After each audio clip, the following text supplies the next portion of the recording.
Bismillahirrahmanirrahim. Assalamualaikum warahmatullahi wabarakatuh. Alhamdulillah alladzi arsala rasulahu bil huda wa dinil haqq liyudhhirahu 'ala ad-dini kulli walau karihal musyrikun. Asyhadu an la ilaha illallah wa asyhadu anna Muhammadar Rasulullah.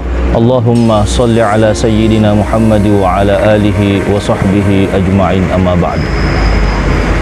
Pemirsa budiman yang dimuliakan Allah Subhanahu wa taala,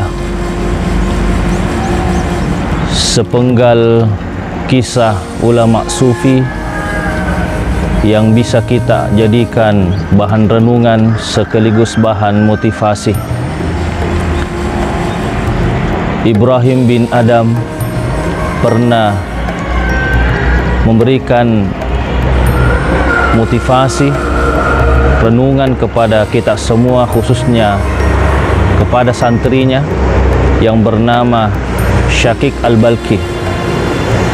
Ketika Syakik Al-Balkhi meminta izin kepada gurunya Ibrahim bin Adam ingin berdagang keluar daerah, maka diizinkanlah santrinya ini untuk keluar. Walhasil di pertengahan jalan Syakik Al-Balkhi melihat seorang burung kecil yang patah sayapnya. Tiba-tiba datang seorang atau burung yang besar datang menyuapi, sehingga Syakik Al-Balkhi mengambil kesimpulan kembali menghadap gurunya. Tiba-tiba Ibrahim bin Adam kaget. Kenapa Syakik Al-Balkhi kembali? Baru beberapa hari dari perjalanannya untuk melaksanakan atau pergi berdagang, tiba-tiba kembali. Maka ditanyalah Syakik Al-Balkhi oleh gurunya Ibrahim bin Adam, "Wahai Syakik, kenapa engkau kembali padahal kamu baru beberapa hari melaksanakan perjalanan untuk melaksanakan perdagangan, tiba-tiba engkau datang?" "Wahai guruku, di tengah perjalanan saya melihat burung kecil yang patah sayapnya. Tiba-tiba ada burung besar yang datang menyuapi. Saya mengambil kesimpulan bahwa," Syakik Al-Balkhi mengatakan, "saya mengambil kesimpulan kalau seperti ini Allah yang Maha Adil, lebih baik saya tinggal di masjid saja, salat, berzikir, wirid dan seterusnya."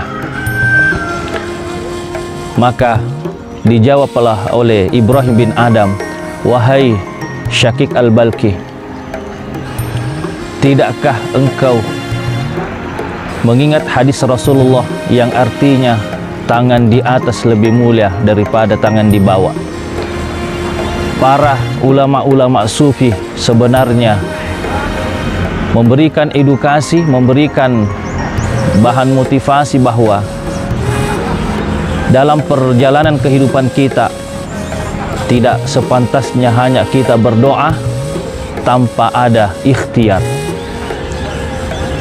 Pemirsa budiman yang Allah Subhanahu wa taala, pada kesempatan ini inilah yang menjadi bahan kita, sehingga mudah-mudahan kita bisa termotivasi dalam kisah ini tadi.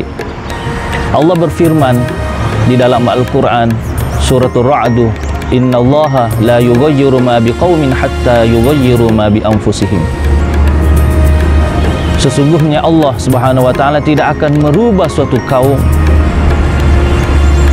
la yughayyiru ma biqaumin hatta yughayyiru ma bi anfusihim, kecuali kaum itu sendiri yang merubah dirinya.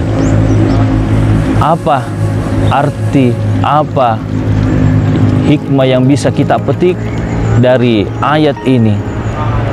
Bahwa seseorang tidak bisa merubah hidupnya, tidak bisa merubah nasibnya ketika tidak berikhtiar, tidak berusaha. Dia tidak bisa mencapai level yang tertinggi kalau dia tidak bisa melalui rintangan-rintangan yang dilewati.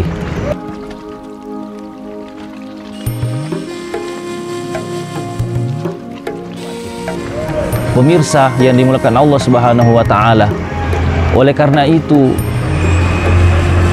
di dalam Al-Qur'an sendiri suratul Fatihah Allah mengatakan iyyaka na'budu wa iyyaka nasta'in. Hanya engkaulah kami sembah dan hanya engkaulah kami mintai pertolongan. Ayat ini juga mengindikasikan bahwa kita harus berikhtiar dulu, berusaha dulu, baru kita berdoa kepada Allah Subhanahu wa taala. Jadi orang yang berusaha tanpa berdoa itu salah satu kesombongan, dan orang yang berdoa tanpa berusaha bisa dikatakan dia takabur. Pemirsa yang dimuliakan Allah Subhanahu wa taala, oleh karena itu ikhtiar dan doa tidak bisa kita pisahkan. Itu ibarat uang koin, dua sisi yang tidak bisa dipisahkan.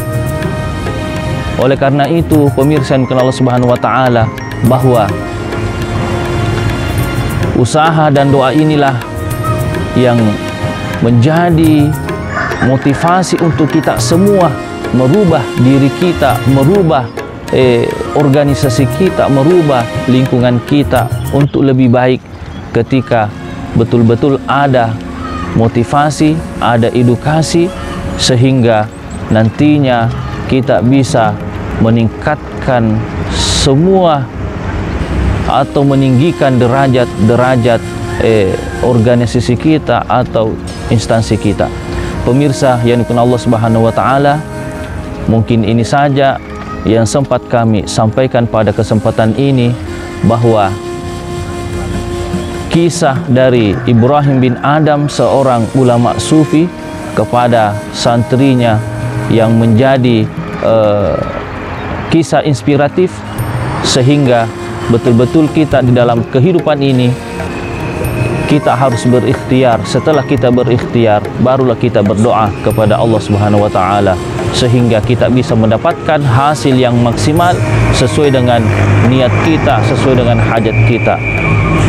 Pemirsa yang dimuliakan Allah Subhanahu wa taala, mudah-mudahan apa yang kami sampaikan ini bisa menjadi bahan renungan untuk kita semua, sehingga kita bisa memperbaiki ikhtiar kita, selanjutnya berdoa kepada Allah Subhanahu wa taala.